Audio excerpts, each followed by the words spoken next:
Madame Deschênes, merci de nous recevoir dans votre belle ville de Notre-Dame-de-l'Île-Perrot. Merci d'être là. On est ici dans un golf qui s'appelle le Windmill. Oui. Je ne connaissais pas parce que je joue pas au golf. Êtes-vous une amatrice de golf? Oui, depuis que je suis en politique. Ça vient j'ai appris avec? à jouer au golf. Oui, mais en fait, c'est probablement le plus beau terrain, en tout cas selon moi, qui a été acquis il y a quelques années par un propriétaire qui est très consciencieux, qui a amélioré beaucoup le terrain. Alors, la qualité de jeu s'est vraiment améliorée ici.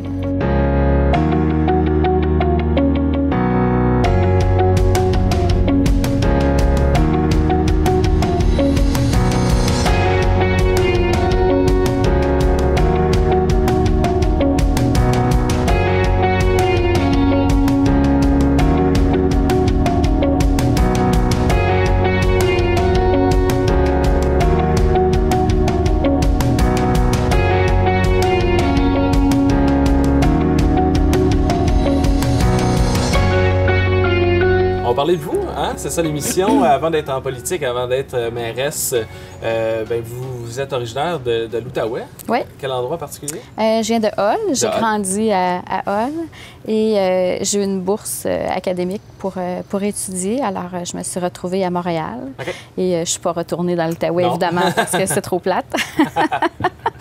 Et donc, c'est ça. J'ai fait toutes mes études à l'Université du Québec. J'étais une éternelle étudiante, alors j'ai étudié en sciences politiques, évidemment, et en droit et en relations publiques. Okay. Alors, une fois que tout ça a été fait, j'ai débuté ma carrière à Montréal parce que l'Outaouais n'était pas nécessairement la plateforme idéale pour ce que je voulais faire. Et dans le fond, vous, c'est à l'université, c'est ça dans quoi vous vous êtes dirigé, mais est-ce que ça faisait longtemps que vous vouliez aller en politique ou en droit? Est-ce que c'est un rêve de jeune fille? Le droit, oui, évidemment. Ouais. Je voulais devenir avocate, mais en faisant mes études, j'ai vite réalisé que je n'étais pas un rat de bibliothèque et que j'aurais pas de plaisir à pratiquer. Alors, je suis donc entrée dans une boîte de communication et tout naturellement, j'y suis encore 27 ans plus tard. Alors. Oui. Et donc là, et le lien entre Montréal et s'établir à Notre-Dame-de-l'Île-Perrot? En fait, c'est un choix stratégique de famille. Mon conjoint travaillait à Ottawa, il était attaché politique. Okay. Il a étudié aussi en Sciences Po, naturellement. Et donc, on trouvait que l'Île-Perrot, c'était un peu comme un milieu. Moi, j'allais travailler à Montréal, lui partait à Ottawa, puis on se retrouvait le soir ici sur l'île. Alors, ça a été vraiment un addon, un bel addon, en fait. Et avant d'être ici aujourd'hui, vous avez justement profité d'une carrière ou peut-être que vous faites encore cette carrière-là en droit? Est-ce que c'est à temps plein être mairesse? En fait, j'ai une agence de relations publiques et d'événements à Montréal depuis 11 ans et quelques. Donc, j'ai toujours travaillé à Montréal en communication. Naturellement, j'étais impliquée en politique comme organisatrice de campagne, entre autres.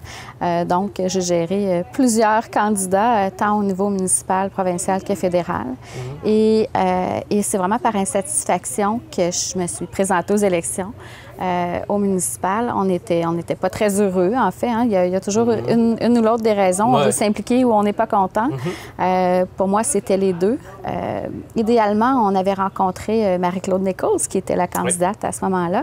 Et on souhaitait que mon conjoint soit candidat. Et quand Marie-Claude nous a rencontrés, elle nous a dit carrément, « Bien, moi, je souhaitais une femme. » Ah oui. Alors, on a réfléchi, puis je me suis lancée comme conseillère, mais ça a toujours été c'est une fonction à temps partiel. Alors, clairement, on n'arrête pas de vivre parce qu'on est élu. Il faut manger. Oui, tout à fait. Il faut manger et on bâtissait notre famille en même temps. Donc, ça faisait beaucoup de choses au même moment. J'ai eu mon deuxième garçon, d'ailleurs, j'ai été élue. Alors, c'est un jeune politicien en herbe qui est très, très, très présent sur la scène municipale. Impliqué. Oui, avec des opinions. Ouais. Donc, voilà, c'est un peu comme ça. Mais la vie politique, c'est super intéressant, mais ça demeure une fonction à temps partiel. Ouais. Donc, il faut qu'on continue à vivre. Et comme j'adore ce que je fais dans la vie, j'aurais pas mis de côté non plus mon entreprise. Il y a des gens qui comptent sur moi, j'ai des employés. Alors, donc, c'est ma passion aussi, les événements, les communications. On est très privilégiés de travailler beaucoup. Et donc, la ville, c'est tout aussi prenant, mais c'est autre chose, là.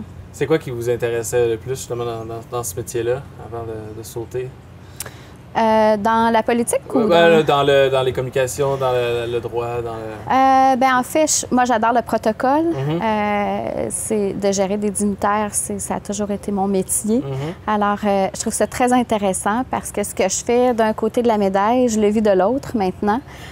Et ça me donne peut-être une meilleure sensibilité dans mon travail, comme dans mes fonctions. Quand j'arrive sur un événement de la ville, je sais très bien que de changer le scénario pour un caprice, bien, ça a un impact sur plein de gens, sur les employés, sur le déroulement. Alors, j'ai cette sensibilité-là, peut-être. Et de l'autre côté, quand je fais une formation d'un client quelconque sur un dossier, bien, je suis consciente de ce qu'il vit aussi. Quand on s'adresse à 100, 300, 50 personnes, il y a un stress humain qui vient avec. Et donc, je le conçois mieux. Donc, c'est ça. Et est-ce que là, vous avez démarré votre entreprise, vous êtes mairesse. Est-ce que vous avez toujours aimé ça, être votre propre patron, dans un sens? Oui. C'était un besoin? Non, en fait, j'ai été employée longtemps dans une boîte de com. C'est sûr que ma préférence, c'est d'être à mon compte. Pour la flexibilité, ça serait difficile de dire à mon employeur « Désolé, aujourd'hui, je viens pas. Ah, demain non plus. Le vendredi, je suis à l'hôtel de ville. » Et des fois, je peux siéger jusqu'à 11 h le soir. Alors, si je veux voir mes enfants, je pars un peu plus tard le lendemain. Ça prend cette flexibilité-là. Je sais qu'il y a beaucoup de mères qui travaillent aussi. Il y en a beaucoup qui sont à la retraite. C'est comme une autre game. Mais dans le cas de ceux qui travaillent, je pense que ça nous prend cette flexibilité-là. S'il y a une urgence sur le territoire ou peu importe, il faut qu'on soit capable de se libérer professionnellement pour être présent pour les citoyens. Quand vous étiez plus jeune, vous avez dit que vous n'étiez pas un rat de bibliothèque. C'est vous, quelqu'un qui était quand même impliqué, ce sentiment-là de la politicienne en vous, est-ce qu'elle était déjà là à l'école? J'ai toujours été impliquée dans ma communauté. Au parascolaire, bien, malgré mes 5 pieds 2, j'étais une joueuse de basketball. Oui, OK. C'est pour ça que j'avais une bourse, entre autres. Donc, j'étais impliquée dans ma communauté, mais plutôt en philanthropie. J'ai ma petite fibre sociale assez développée. J'aime bien aider les femmes, les enfants, le sport. D'ailleurs, je le fais beaucoup dans mon entreprise. Chez nous, chaque employé est associé à un organisme de mon choix ou du leur, là, dépendamment des orientations. Donc, c'était ma façon à moi, professionnellement, de rester près des gens, de rester dans la communauté, même si on gère ce qu'on appelle affectueusement des êtres suprêmes. On est dans un univers très, très spécifique à l'agence, mais ça nous ramène aussi vers la vraie vie, là, les vraies personnes qui ont des vrais défis. Et donc, la politique, bien, fait un lien aussi tout naturel. À un autre niveau, c'est sûr qu'à Notre-Dame-de-l'Île-Perrot, on fait partie en grande majorité de gens privilégiés. On est une communauté privilégiée. On a un lieu de vie exceptionnel. En même temps, il y a des défis ici aussi. Il faut savoir les déceler, puis il faut y porter attention, puis peut-être s'en servir pour améliorer la qualité de vie. Donc, dans les deux sphères, tout se recoupe, tout est en lien tout naturellement. Qu'est-ce qui vous a le plus charmé à Notre-Dame-de-l'Île-Perrot en tant que citoyenne à votre arrivée? À mon arrivée, bien, en fait, j'habitais Pincourt. Ah, OK, bon. Et là, ça va faire rire les gens. Et j'étais citoyenne de Pincourt, mais à chaque fois que j'allais me promener sur l'île, soit à vélo, soit en voiture, j'avais tendance à venir à Notre-Dame parce que c'est ici que c'est beau. C'est ici qu'on a des vergers, c'est ici qu'on a la pointe du moulin. Donc, naturellement, je disais toujours à mon conjoint, moi, je veux vivre en haut. On a grandi, c'est ça qu'on a fait. Donc, ce que j'aime de Notre-Dame, c'est les espaces verts, c'est la qualité des citoyens aussi. J'ai des discussions super intéressantes avec les gens quand on va au parc. Puis, il y a beaucoup à faire à Notre-Dame. C'est une ville qui est ouverte au changement. Moi, je suis vraiment un acteur de changement. J'aime la nouveauté, j'aime améliorer notre qualité de vie. Je suis légèrement hyperactive. Alors, ça peut être un positif. Oui, je pense que oui. Puis je crois que les citoyens aime cette approche-là où il y a toujours quelque chose qui se passe. On fait des changements au niveau des communications qui ont été très, très importants, je pense, dans le lien avec les citoyens. Donc, c'est ce que j'aime de ma ville, c'est l'ouverture des gens à changer, à évoluer. Alors, c'est vraiment chez moi. Il n'y a pas de réelle rivalité entre les villes qui sont sur l'île. Vous avez dit Pincourt comme si c'était « Oh mon Dieu, je me sens mal d'avoir dit ça ». Non, c'est un running gag, en fait. C'est que, oui, il y en a eu une rivalité entre les villes, malheureusement. Okay. Je dis malheureusement parce que si la collaboration était plus naturelle, je pense qu'on irait plus loin. Ouais. On a 35 000 citoyens sur l'île et on avance à petits pas. Pour plein de raisons. Chaque municipalité a son agenda, sa culture. Et les citoyens des 4 municipalités sont très, très, très différents. Alors, donc, chaque maire ajuste son agenda à sa communauté, ce qui va de soi. Mais oui, des fois, c'est un élément, je dirais, de frustration. Quand tu n'arrives pas à faire avancer les choses, parce que tout le monde a un agenda différent et qu'on n'arrive pas à concilier nos idées et nos projets, c'est lourd. C'est lourd. Et les citoyens le sentent, je pense. Ouais. On en parle moins parce que depuis les 2 derniers mandats, il y a une meilleure collaboration, je dois dire, entre les maires. On se parle plus, on se voit plus. On arrive à faire des choses communes. Mais il y a encore beaucoup de travail à faire, clairement.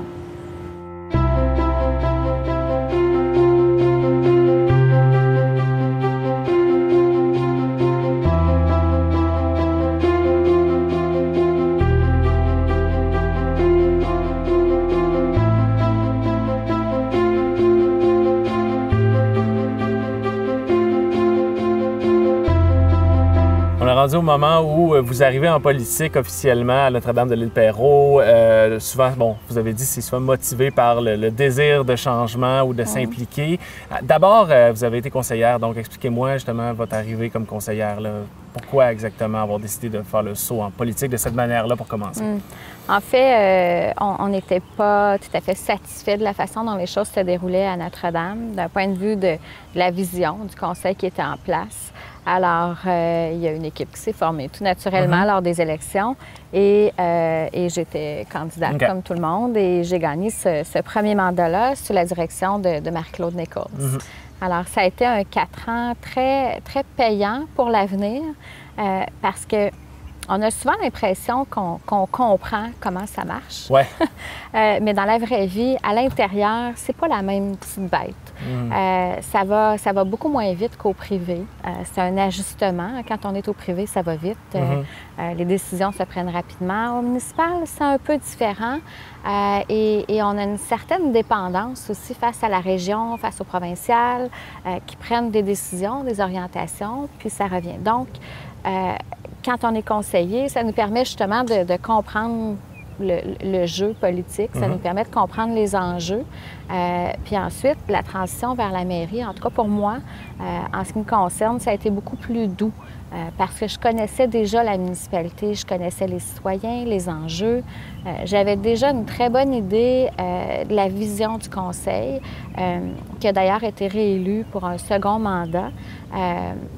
Alors, c'était vraiment la continuité qui s'installait pour moi là, de passer de conseillère à mairesse. Je disais tout à l'heure que j'ai remplacé Marie-Claude en début du second mandat. C'est ça, elle a été élue comme mairesse. Oui, elle a été élue par acclamation, en fait. Et elle a fait le choix de se lancer en politique provinciale. Ce qui fait que là, nous, on se retrouvait en début de mandat, plus de maire. Et donc, j'ai réfléchi beaucoup parce que je savais à quel point c'était prenant pour elle et pour les autres maires. Et je ne savais pas encore si j'allais fuiter tout ça dans mon horaire. Puis en y réfléchissant bien, puis avec l'expérience d'aujourd'hui, je suis à mon second mandat. Alors clairement, je pense que j'ai réussi à ficeler mes agendas, les enfants, l'agence, la vie publique, politique, avec la qualité des gens qui m'entourent. c'est sûr que comme maire, on est loin d'être seul. Les gens reconnaissent le maire ou la mairesse parce qu'il est présent et présente sur le terrain. Ouais. On fait beaucoup de représentations. Mais dans la vraie vie, il y a toute une équipe. Il y a le conseil qui est très présent, qui est très impliqué dans les décisions. Nous, on est une équipe. Donc, on est chanceux. Il y a une espèce de belle synergie. Oui, et on travaille en équipe. Donc, la vision se développe jamais vraiment en opposition. Ce qui est le cas dans d'autres municipalités. Chez nous, ça fonctionne bien. Alors, ça nous permet d'aller probablement un petit peu plus vite. Ouais. Pas tant. Le municipal, c'est pas à la vitesse de l'éclair, là, mais en même temps, c'est super, super gratifiant de travailler au municipal parce que c'est la vraie vie. Tu sais, nous, on est dans les poubelles, les tuyaux, l'actualité, la qualité de vie, les parcs. Donc, on n'est pas... tu sais, au provincial, c'est un petit peu plus théorique pour le citoyen. Ouais. C'est des orientations, des politiques. Nous autres, c'est la vraie vie. Alors, c'est ça qui rend, je pense, la fonction, le job tellement intéressant. Et quand on est mairesse, justement, le changement, on est plus en demande. Si on veut voir la mairesse, on veut l'avoir dans notre souper spaghetti, dans notre événement, dans notre ouverture de ci, de ça. Ça vous fait quoi, justement, d'avoir été un peu plus à l'avant-scène? C'est drôle parce que moi, je me bats toujours contre ça. Ah oui? Quand on arrive quelque part, il y a toujours un petit malaise qui s'installe. Il y a un protocole. Hein? Ouais. Je suis une experte en protocole et j'ai un malaise avec ça parce que moi, je suis une personne, hein? Je suis une entrepreneur, je suis une maman, je conduis, j'ai une vie, je vais à l'épicerie. Alors, donc, ce petit moment-là où les gens ont... Je sais pas, c'est pas un malaise, je pense que c'est un respect peut-être. Tu sais, moi, je ne veux pas qu'on m'appelle Madame la mairesse. Ouais. Mon nom, c'est Dany. Ouais. Je suis une gestionnaire municipale. Je le vois vraiment comme ça. Donc, c'est sûr que tu sais, mon conjoint trouve ça drôle quand je lui dis je m'en vais au bingo, je m'en vais. Moi, j'aime ça. Ouais. Ça me dérange pas d'aller manger du spaghetti 3 fois par semaine. Je trouve ça intéressant parce que c'est ma façon d'obtenir un feedback. Notre-Dame, c'est 70 du territoire de l'île Perrot. Clairement, je fais pas du vélo partout à tous les jours. Alors, pour moi, d'aller à ces événements-là, que ce soit un épluchette de blé d'Inde, d'aller au parc le soir avec mes enfants, c'est toujours une occasion de rencontrer les citoyens. Et eux me le rendent super bien. Ils viennent à notre rencontre. Puis en même temps, ils ont beaucoup de respect. Je pense qu'on est capable de tracer la ligne entre là, je suis la maman au parc avec mes enfants. Okay. Et parfois, je vais la tracer la ligne en disant, bien, si vous voulez, on va s'en reparler peut-être un meilleur moment. Prenez rendez-vous à mon bureau. Donc, je pense qu'il y a une autre façon de faire de la politique active quand on est entrepreneur, maman et mairesse tout d'un coup. Oui. Puis j'ai ma façon à moi, puis je pense que les gens respectent ça. Clairement, je me rends disponible, pas juste dans les soupers spaghetti. Je suis très, très, très courriel, très technologie, très texto. Alors, quand les citoyens écrivent, je réponds, écoute, si pas dans l'heure, dans je l'ai vu en ciselant le rendez-vous, vous êtes assez rapide. C'est ça, oui. Et je trouve ça important parce que les citoyens n'ont pas besoin de savoir que je suis à Montréal en train de gérer mon entreprise. Et mes clients n'ont pas besoin de savoir que je suis à l'hôtel de ville en train de travailler sur un dossier municipal. Donc, je pense que les deux sphères se prêtent très bien à un joyeux mélange, là. Et on vous parlait que, bon, au municipal, ça avance lentement. 4 ans, ça va vite. Là, vous avez la chance d'être en votre 2e mandat comme mairesse. Est-ce que c'est vrai là, que, justement, 4 ans, c'est trop peu, là, peut-être, pour faire changer les choses dans une ville? Moi, j'apprécie le fait que ce soit 4 ans, justement, et non 8 d'un coup. Il y a des gens qui sont bien là-dedans. Il y en a d'autres qui ne sont pas bien en politique. Et c'est une fois qu'on est dedans qu'on se rend compte si on est sur notre X ou pas. Okay.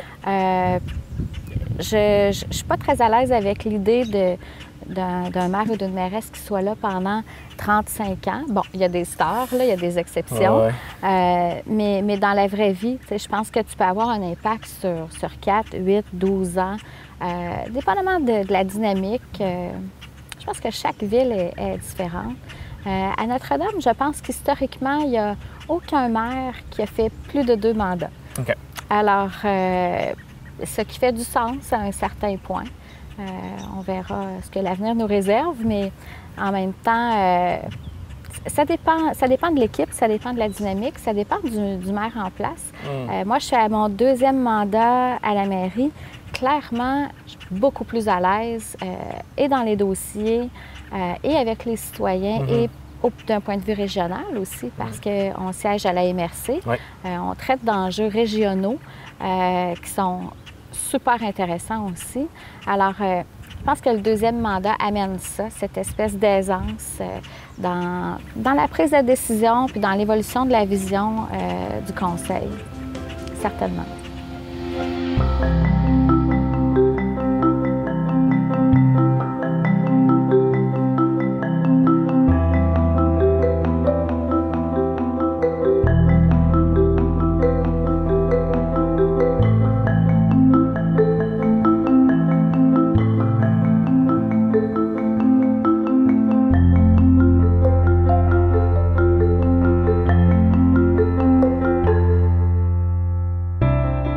Les gens de Notre-Dame savent qu'on a travaillé super fort pour créer le parc des Éperviers, qui est probablement le plus beau parc de Vaudreuil-Soulanges. C'est magnifique, c'est énorme et c'est bien pensé parce que ça a été fait avec les organismes de la ville. Donc, le parc est conçu en fonction des besoins des citoyens, pas en fonction de notre vision uniquement. Mais on a travaillé dans tous les secteurs. Que ce soit à l'embellissement, c'est un détail, là, mais l'embellissement de l'entrée des quartiers. Il y a des gens qui nous disaient, tu sais, on monte Don Quichotte, on voit les entrées de chaque quartier, puis chez nous, il n'y en a pas. Donc, je pense que ça, d'augmenter le sentiment d'appartenance des citoyens à Notre-Dame, ça a été une très belle réalisation, puis on le sent. Puis les gens me le disent souvent. Évidemment, moi, je suis une personne de communication, hein, donc tout naturellement, même en tant que conseillère, je souhaitais créer des outils pour rentrer chez les citoyens. Il n'y a rien de plus difficile que de rentrer chez les gens. Ici, les gens vont travailler, souvent à l'extérieur, ils reviennent. S'ils vivent dans le bas, ils dépassent rarement le bas. Et donc, pour nous, d'entrer chez les citoyens, ça a été une très belle réalisation, puis ils nous le rendent bien, parce que là, ils ont l'impression qu'ils savent ce qui se passe.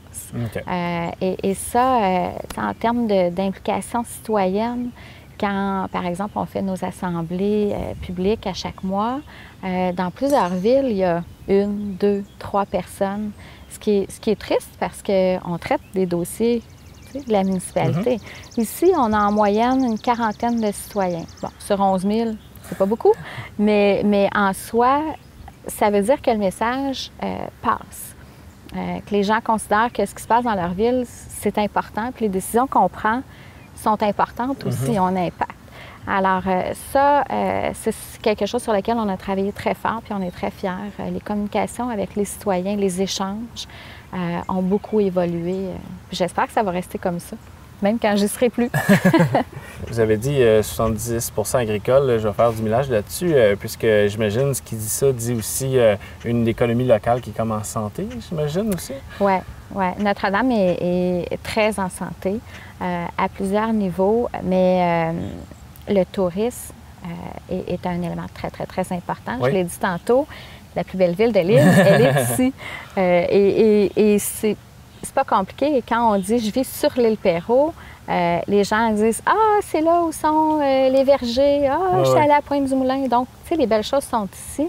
Pas que les autres villes soient pas belles, mais tu sais, le tourisme se déroule ici. On a créé, le conseil et moi, l'initiative Tellement Notre-Dame de l'île Perrot, justement parce qu'on voulait faire la mise en valeur de notre territoire.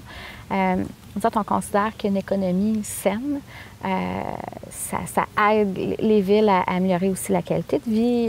Ça donne un sentiment d'appartenance aux citoyens, clairement. D'aller dans nos vergers, il y a des centres équestres, on a des agriculteurs.